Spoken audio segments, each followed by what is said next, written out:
¿Por qué no te habré hecho caso? Es posible gracias al apoyo de Lemon Cash, que tiene esta tarjeta maravillosa, Lemon Card. Sí, una tarjeta que puedes usar en la vida cotidiana, en restaurantes, bares y también en el comercio electrónico, en los pedidos que uno hace online. Y cada una de las transacciones, 2% de cashback en Bitcoin. Así que es una excelente propuesta. La pueden encontrar en iOS y Android, bajarse la aplicación directamente, o en lemon.me y ahí obtener ya todos los datos para que les manden la tarjeta directamente a su casa. Exprime tu dinero con Lemon Cash y exprímelo para que te vuelva, ¿no? Con ese 2% que es un regalo maravilloso. Hola amigos, vengo a decirles algo. La inversión en criptoactivos no está regulada, puede no ser adecuada para inversores minoristas y perderse la totalidad del importe invertido. Es importante leer y comprender los riesgos de esta inversión que se explican detalladamente en esta ubicación, podland.com/aviso. Y ahora disfrutad del podcast. 10 de marzo de 2021, Madrid, España. El talentoso anfitrión de ¿Por qué no te habré hecho caso?, Santiago Siri, camina felizmente por las calles de Madrid en las inmediaciones del imponente Banco de España. Cuando de repente, un cartel publicitario llama poderosamente su atención. La revolución acaba de empezar. Bienvenido a Bitcoin. Firma Bit2Me. ¡Qué gracioso que decidan poner este cartel justo frente al banco! 14 de marzo de 2021. Oficinas del Consejo de la Comisión Nacional de Valores, Madrid, España. Estimados colegas, estamos frente a una alarmante situación. La plataforma de intercambio de monedas virtuales Bit2Me ha inundado las calles de Madrid con carteles publicitarios. Se han atrevido hasta a colocar un cartel frente al mismísimo Banco de España. Es una provocación. Atentan contra el sistema financiero actual. Debemos hacer algo. Es así como luego de la disruptiva campaña publicitaria de Bit2Me, el ente regulador español decidió controlar la publicidad sobre las criptomonedas que había estado hasta el momento fuera de regulación. Bienvenidos amigos a una nueva emisión de ¿Por qué no te habré hecho caso?, donde hoy tenemos un invitado muy especial, Javier Pastor, de Bit2Me, una empresa que, la verdad, a mí me puso muy contento cuando el año pasado salí a caminar por las calles de Madrid y la vi totalmente empapelada con mensajes pro Bitcoin, pro cripto, invitando a la gente a descubrir esta nueva tecnología, y fue gracias al trabajo de Javier.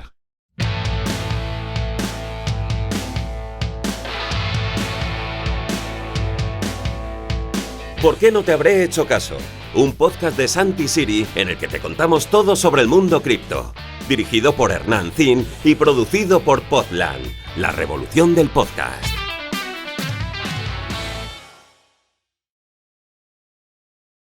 Javier Pastor, bienvenido a ¿Por qué no te habré hecho caso? Bueno, un placer estar aquí con vosotros hoy. Contame un poco cómo fue esa campaña que recién me comentaba fuera del aire, que pusieron una publicidad enorme enfrente del Banco de España. ¿Cómo fue eso? Fíjate que hasta esa fecha no se había hecho nada igual en España. Fue la primera campaña de publicidad exterior con ese nivel de impacto.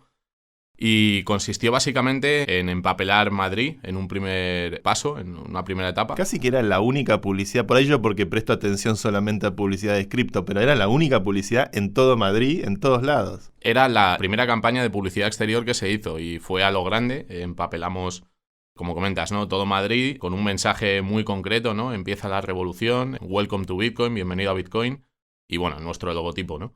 Entonces, bueno, hubo un cartel concretamente que se situó justo enfrente de la puerta del Banco de España, en la Castellana, en una marquesina.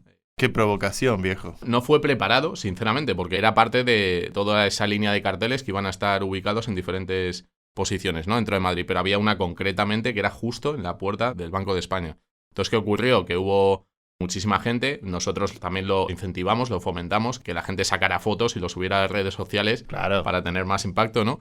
Y justamente esa foto, un poco por el significado que tiene, ¿no?, la B de Bitcoin en frente del edificio se ve de fondo, pues se hizo viral. Y a raíz de eso, bueno, pues se publicó la circular de la CNMV, de la revisión de o se empezó a construir esa circular, ¿no? Para revisar la publicidad. La CNV es la cámara regulatoria que regula las actividades Justo. financieras en España. El supervisor, es el Exacto. supervisor de actividades financieras y el gobierno le dio poderes, ¿no? Para que cualquier campaña que se hiciera con un alcance de más de 100.000 personas tuviera que ser validado, revisado por esta autoridad, ¿no?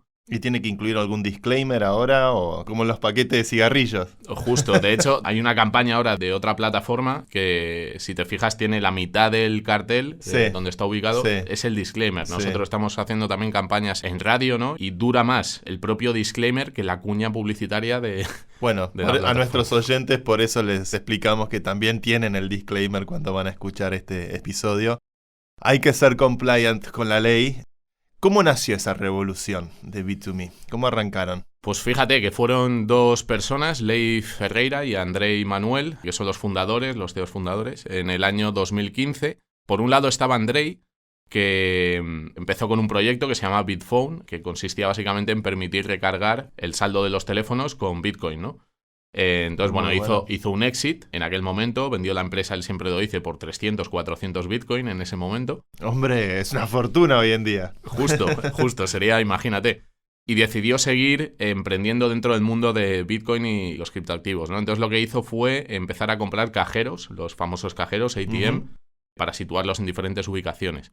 Y al mismo tiempo, Leif Ferreira, que es desarrollador, programador, conoció Bitcoin en un viaje que hizo a Francia, también lo cuenta, y cuando regresó a España intentó comprar y vio que solamente lo podía hacer a través de un exchange que estaba en Japón, ¿no? El famoso MTGOX. Pues no sé si es MTGOX. No, ya habría caído todavía. Se lo tengo que preguntar, Pero bueno, a raíz de eso lo que decidió es construir una plataforma, una web muy sencilla, que permitiera comprar y permitiese vender Bitcoin. Pero además desarrolló un sistema que utilizaba la red de cajeros de Hallcash, que era una serie de cajeros en España, más de 10.000, y él consiguió, entre comillas, hackear el sistema y permitía que si tú vendías tu Bitcoin en Bit2Me, recibías un código en el teléfono móvil y te permitía ir a uno de estos cajeros, teclear el código y sacar el dinero en efectivo. Extraordinario. Claro, eso fue un impacto tremendo, de hecho recibió un montón de premios y en ese momento Andrei, que estaba comprando esos cajeros, escuchó sobre esta situación y dijo, este hombre acaba de utilizar una infraestructura que ya está montada de 10.000 cajeros y yo estoy invirtiendo 5.000, 6.000, 7.000 euros en cada uno de estos cajeros, ¿no? Entonces a raíz de eso se conocieron, fundaron Bit2Me, fue él y, ellos dos, Andrei y Leif, y la novia de Leif, Salvia, y a partir de ahí empezaron a trabajar como, pues una plataforma sencilla que permitiese la compra y la venta. No tenía ni siquiera wallet integrado dentro de Bit2Me, solamente tenían Bitcoin, Bitcoin Cash, Ethereum, Litecoin y Dash. Esas eran las monedas iniciales. Las básicas del 2017 de esa época, ¿no? Justo. ¿Cómo ves la receptividad de Bitcoin y de cripto en España hoy en día? Pues yo creo que ha evolucionado muchísimo. Manejamos cifras de que en España hay unos 5 millones de personas que ya tienen Bitcoin y criptoactivos, lo cual no significa que todos tengan el mismo incentivo a la hora de comprarlo. Quiero decir que todavía la mayor parte de los participantes, digamos, en Bitcoin lo hacen con una motivación especulativa, hay que reconocerlo. Pero poco a poco sí que estamos viendo que cada vez más se interesan por todas las ramificaciones que tienen, ¿no? Y que todos conocemos, la parte económica, política, tecnológica, etcétera. Nosotros, desde el principio, creamos una academia precisamente para eso, para que no nos quedáramos en la superficie, en lo que es el precio, que es lo que un poco llama la atención a todos en un primer momento, sino en todo lo que hay debajo y en todo lo que supone pues este cambio de paradigma, ¿no? Y hemos visto una evolución espectacular, no solamente de cara a los usuarios, retail, ¿no? Digamos, cualquier persona normal, sino en las instituciones públicas y privadas, ¿no? Estamos viendo un vuelco en la atención que se está prestando, en el interés que está generando, desde el punto de vista regulatorio, desde el punto de vista del uso empresarial, desde el punto de vista universitario. De hecho, pues se están cerrando acuerdos importantes para nosotros. Y he visto una evolución, sobre todo en los últimos 18 meses, muy, muy, muy positiva. Una mayor receptividad. Qué bueno que haya también iniciativas para educar y formar, ¿no? Porque son herramientas que al principio por ahí, para el usuario común y corriente, hay que hacer todo un proceso de aprendizaje para entender cómo son una billetera, cómo transaccionar, cómo proteger los activos, entender la razón de ser de Bitcoin, de Ethereum y demás, ¿no? Sí, justo, es un camino que todos vivimos, ¿no? Desde un principio, y sabemos que hay una serie de fases que tenemos que ir pasando para entender la profundidad de esta tecnología. Es muy difícil, ¿no? Que en un primer contacto, si no te lo explica alguien muy cercano, que suele suceder así, que alguien de tu familia o algún muy buen amigo te dice, oye, tienes que investigar sobre esto, que es mucho más de lo que parece. Bueno, pues que nazca el interés y se profundice así sin más es complejo. Por eso es buena noticia que se estén implicando y que realmente estén dispuestos a escuchar, a aprender y a ver los beneficios que tiene para todas las capas de la sociedad, ¿no? El uso de Bitcoin como tecnología, como herramienta. Yo vengo de Argentina y en Argentina obviamente esta tecnología se volvió una necesidad para muchísima gente como refugio frente a un país que no tiene moneda propia, una inflación altísima, prácticamente nuestra moneda está defaulteada, que no puede comprar dólares, donde hay control de capitales y de repente para mucha gente, sobre todo la gente de las nuevas generaciones, la gente joven, Bitcoin y Ethereum se volvieron una herramienta muy importante en su día a día.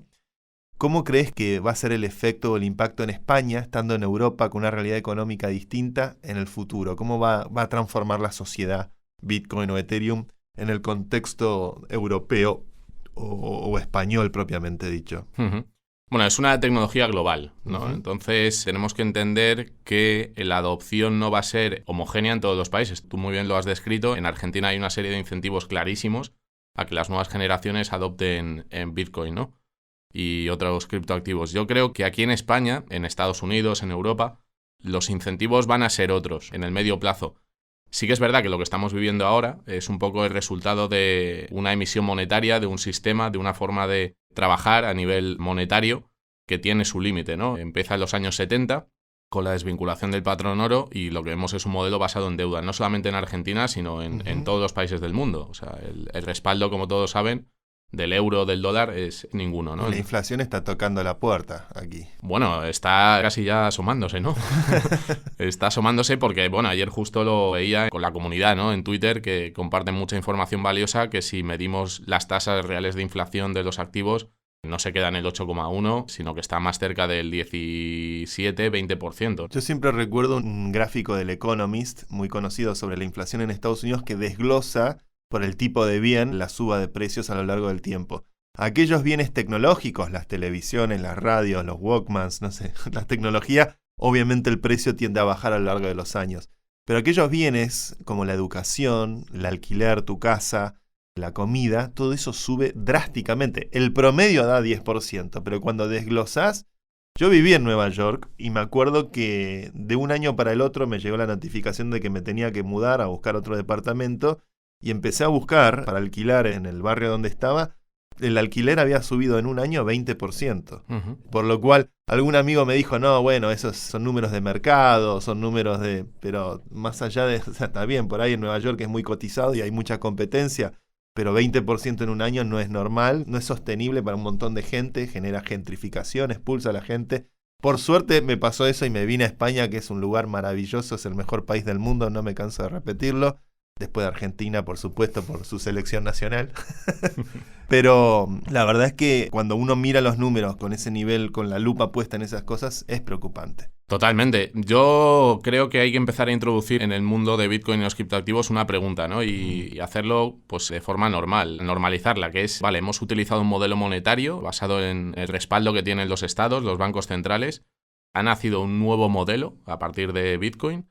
Entonces nos tenemos que preguntar, ¿es mejor ese modelo? ¿Tenemos los ciudadanos que sostener, que mantener, que hacer el backup, ¿no? Del dinero fiat y no plantearnos que hay alternativas mejores? Y es algo que tenemos que poco a poco introducir en la cabeza de la gente, que se pregunte si lo que hemos vivido es el modelo que queremos para nuestros hijos, ¿no? El otro día veía datos de si eres español, naces en los años 80, tienes una deuda de unos 400, 500 euros, descontando la inflación, ahora casi llega a 31.000 euros según naces. Per cápita. Per cápita. Uf. Es una barbaridad. Entonces, lo que estamos haciendo es drenar, erosionar el futuro generacional, nuestros hijos, nuestros nietos. Sí. Nosotros lo estamos viendo, tú lo has explicado muy bien, con los inmuebles, ¿no?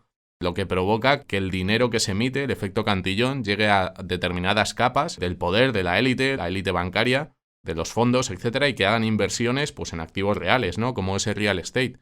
Y eso, pues, personas que dedican su esfuerzo, su tiempo a trabajar todos los meses, llega un momento que no puede seguir ese ritmo y que la subida de precios de esos activos, que son básicamente lo que uno necesita para sobrevivir, no están al alcance de casi nadie, ¿no? Se genera ese gap cada vez más grande, que a lo que nos lleva básicamente es a incremento de delincuencia, potenciales revoluciones, etcétera, Sí. etcétera. Entonces yo creo que tenemos una responsabilidad, ¿no? No tanto por decir, oye, que lo habéis hecho muy mal, sino, oye, incentivarles y decirles, es que aquí hay un modelo que es mejor, que va a ser más sostenible por su forma de emisión y que tiene todo el sentido, ¿no? Para poder utilizar un dinero global como lo fue el oro en su momento. Últimamente tengo la hipótesis de que los argentinos no es que hacemos las cosas mal, las hacemos rápido. Y rápidamente nos aceleramos en nuestra economía a tener estos niveles de deuda, que tenemos niveles de deuda escandalosos, a tener niveles de inflación escandalosos y a tener niveles de adopción de cripto también escandalosos, porque cuando lo comparamos por ahí con otros países del mundo, y que tienen que ver con tratar de acercarnos cada vez más a ese futuro. ¿Cómo te imaginas en 5 o 10 años, a medida que estas tecnologías maduren, a medida que los ciclos de subas y bajas, que ya los que estamos aquí en esto hace muchos años los conocemos, se estabilicen un poco más? ¿Cómo te imaginas que puede transformar la sociedad Bitcoin o Ethereum? Pues fíjate que es un debate que tengo normalmente cuando hablo con un amigo, que es Álvaro de María, el autor de La filosofía de Bitcoin, un libro muy recomendable. Hombre, Sí. Y cuando converso con él, que está escribiendo el segundo libro, el tema de las ciudadelas, ¿no? Y del potencial poder de negociación que pueden llegar a tener los bitcoiners en el caso de que la reserva tradicional, los bonos del Estado o sus divisas, que son el derivado, no te permitan almacenar valor en el tiempo. Entonces los estados van a tener necesidad real de conseguir un activo que les ayude a preservar valor también. ¿somos bullish en el caso de El Salvador? Bueno, yo creo que la carrera de los estados se va a acelerar poco a poco. Ahora estamos viendo lo que está pasando con Japón. Yo lo pensaba, digo, oye, Japón podría ser un caso interesante con el yen, ¿no? Que está en colapso total. Bueno, en colapso total, está devaluándose a una velocidad tremenda. Tiene la deuda más grande del mundo. Y en el caso de El Salvador, República Centroafricana, también lo vemos en Suiza con el cantón de Lugano, yo creo que son los primeros pasos de algo que es imparable, ¿no? Y es, si tú no tienes la moneda de reserva mundial, el dólar, también lo estamos viendo con lo que ha pasado con la congelación de los activos del Banco Central de Rusia, ¿no? Los 300.000 millones, que ha roto la confianza internacional en una divisa que hasta ahora ha funcionado relativamente bien, muy discutible. Creo que los países que no tengan nada que perder y que quieran salirse de ese bloqueo o de ese estrangulamiento financiero al que están sometidos por no estar alineados con los intereses de Estados Unidos, va a ser cada vez mayor. Y creo que El Salvador, Nayib Bukele, entiende la tecnología, entiende de qué va todo esto, y lo hizo porque no tiene nada que perder. Tiene al 70-80% de la población en la pobreza, casi en pobreza extrema, y dijo, bueno, ¿qué va a cambiar? Ahora, evidentemente, el Banco Mundial, el FMI, todos los medios de comunicación le atacan diciendo que como adoptó Bitcoin, el país está en quiebra, ¿no? O sea, los medios son cortoplacistas, tienen memoria como el pescadito de Nemo, no saben mirar o interpretar a largo plazo. Pero bueno, es interesante, yo hace unos años, en el 2014, escribí una carta abierta al ministro de Economía argentino en ese momento, que ahora es gobernador de la provincia de Buenos Aires, sugiriendo que ponga el 1% de las reservas del país en Bitcoin. En ese momento el Bitcoin cotizaba a $500. Bueno, fast forward al presente y cotiza a $20.000. Creo que hubiese sido una decisión acertada. Mi estrategia era el 1% justamente para mitigar el riesgo, porque sabemos que es algo altamente riesgoso.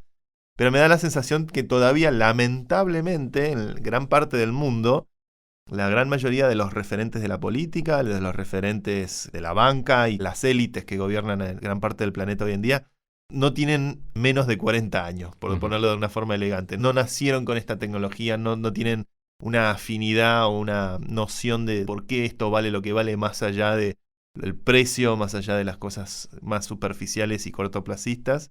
Y tal vez haya que esperar un gran recambio generacional. ¿Hay alguien, así como Bukele en El Salvador, hay alguien en Europa o en España que podamos empezar a prestar atención, que entienda estas cosas? ¿O tenemos que inventarlo nosotros? Yo creo que lo vamos a ver en los próximos meses y años. Empresarios, políticos, gente del mundo financiero, que va a empezar a ver de manera más profunda el valor que tiene Bitcoin, ¿no? Más allá de un activo financiero, como lo entienden ellos, un activo especulativo, sino el valor de propiedad objetiva que tiene Bitcoin, ¿no? Creo que está empezando a suceder. ¿Por qué lo creo? Porque se nos están acercando empresas del mundo financiero, bancario, Se nos están acercando empresas del mundo energético, muy importante. Ese vínculo con la energía es clave. Es clave. En el caso de Bitcoin es fundamental casi. Claro, pensemos que las empresas energéticas están muy vinculadas, muy cercanas al poder, ¿no? En todos los países, no solamente en España. Son el poder. Son el poder. Son el poder detrás del poder. Justo. Es una de las, digamos, verticales del poder, ¿no? El tema energético. Entonces, ellos lo ven como una oportunidad de decir, bueno, hay una cantidad, un excedente de energía que no se está utilizando, que no se puede almacenar porque tiene un coste altísimo. El desperdicio energético. Justo. Por ejemplo, las plantas nucleares, que producen una enorme cantidad de energía que se absorbe durante el día, pero que de noche se desperdicia esa energía y se podría poner a minar. Correcto. Entonces, ¿qué ocurre? Que cuando empiecen a ver la oportunidad de atesorar un activo finito, pues con una inversión inicial, bueno, estamos viendo las máquinas de minería, ¿no? Cómo han caído de precio en comparación a hace 6 meses. ¿El merge tendrá algo que ver? Bueno, yo creo que es más el apalancamiento de grandes empresas de minería que han apostado a que Bitcoin iba a seguir subiendo y creo que no liquidaron, que no salieron del mercado en su momento y ahora, bueno, pues lo tenían como colateral, incluso las máquinas, y ahora vemos pues que ni siquiera eso les sirve, ¿no? Que las compraron a $10,000, $12,000 y ahora las vemos en $4,500, $5,000, ¿no? Los bear markets tienen muchas oportunidades si uno sabe prestar atención a lo que está ocurriendo. Totalmente. Los bear markets son limpiezas en el buen sentido, tanto de proyectos que no aportan nada a la comunidad, al ecosistema, como de empresas, actores. Lo estamos viendo con lo que está ocurriendo con Terra, Luna, con Celsius y todas estas cuestiones. Bueno, que es una purga, es una limpia necesaria para dejar lo que realmente tiene valor y separarlo de lo que no, que es mucho, ¿no? Entonces, bueno, en ese sentido, en el corto plazo sí que es muy incierto lo que puede ocurrir con el precio, no podemos hacer una previsión, pero sí que es verdad que ha habido un sobreapalancamiento porque había una liquidez enorme emitida por incentivos para invertir, ¿no? Y el mundo de Bitcoin y los criptoactivos es muy atractivo. Entonces, bueno, vamos a vivir pues quizá unos meses complicados, tiene pinta, pero también... Ya los estamos viviendo. Ya los empezamos a vivir hace unos meses. Pero también creo que es bueno, ¿no? Que es positivo para los que pensamos a largo, para los que entendemos el activo, pues como tú lo has explicado muy bien, un cambio generacional, un cambio en el que los empresarios, los políticos y los docentes, ¿no? Van a ir descubriendo que esto es mucho más de lo que parece, ¿no? No nace una propiedad objetiva, como decía antes, un patrimonio portable de la noche a la mañana todos los días.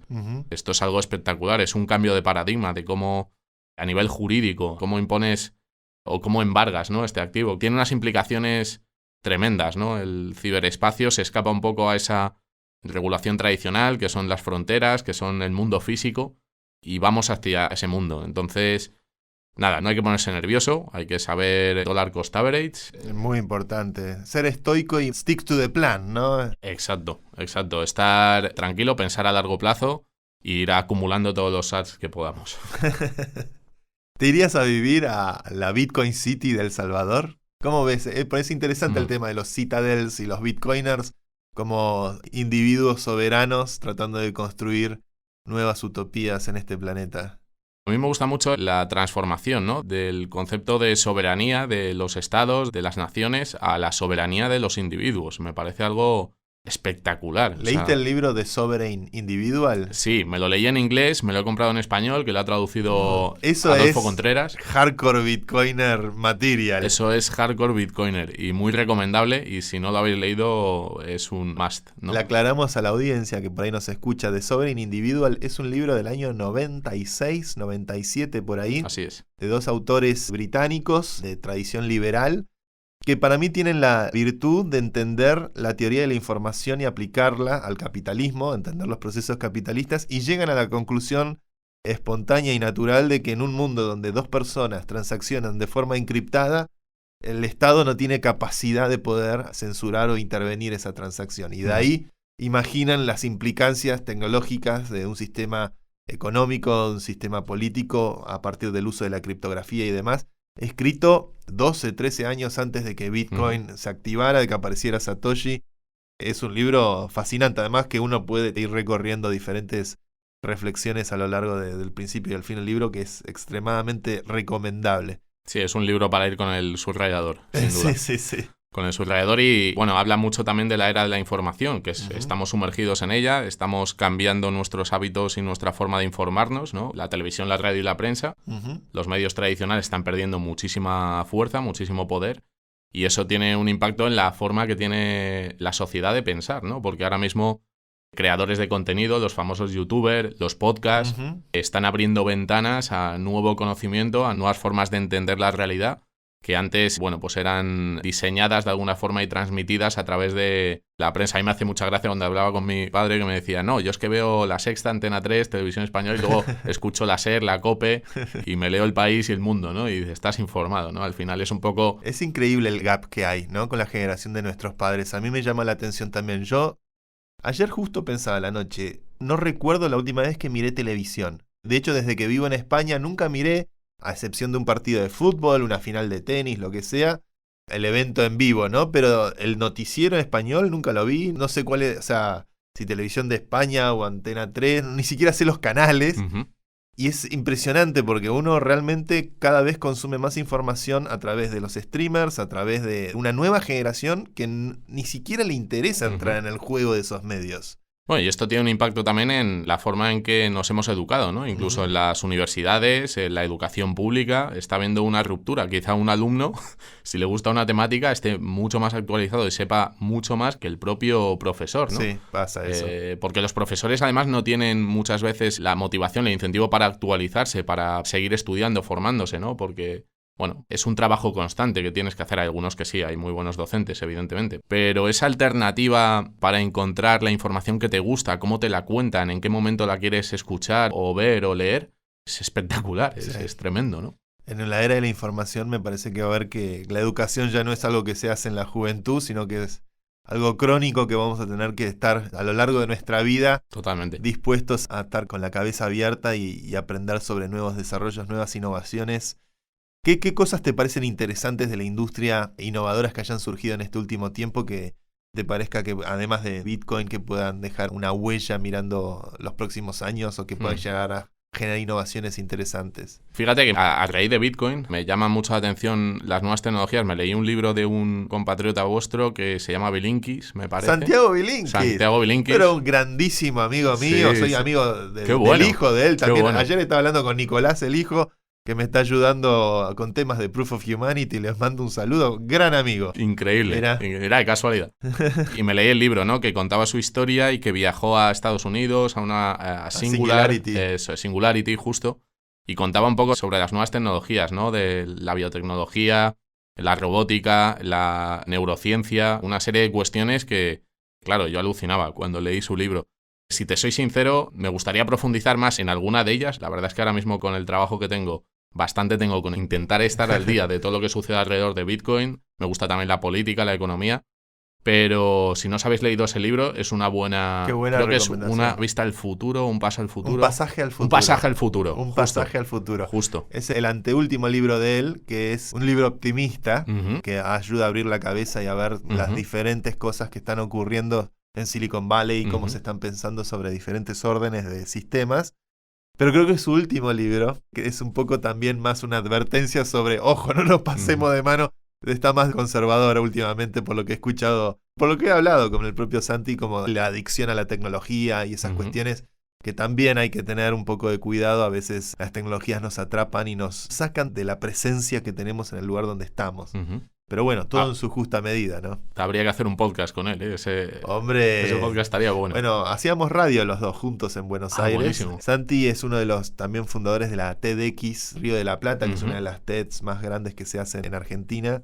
Así que nada, amigo de la casa, le mandamos un saludo. Javier, ¿cómo imaginás la evolución de Bit2Me en los próximos años? El desarrollo del mercado en España y en Europa a partir del avance de esta tecnología. Pues fíjate que yo creo que las plataformas de intermediación van a ser clave, ¿no? En los próximos años.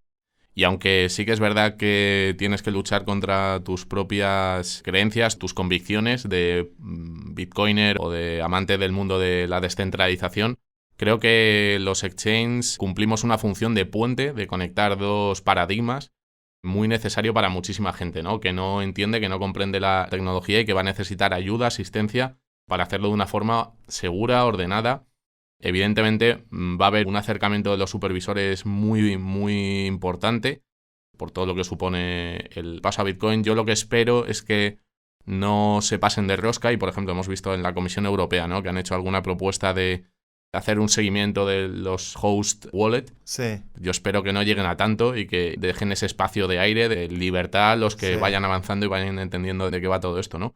Bit2Me yo creo que se va a convertir en un actor muy, muy potente, no solo aquí en España, sino en Europa y en Latinoamérica. Estamos dando pasos, de hecho hemos abierto una oficina en Brasil, tenemos ya 20 personas sobre el terreno. También estamos viendo la posibilidad de abrir una sede en Irlanda. Ya tenemos, de hecho, registradas varias verticales de la empresa y queremos tener un equipo también allí. Hay un Silicon Valley en Dublín específico.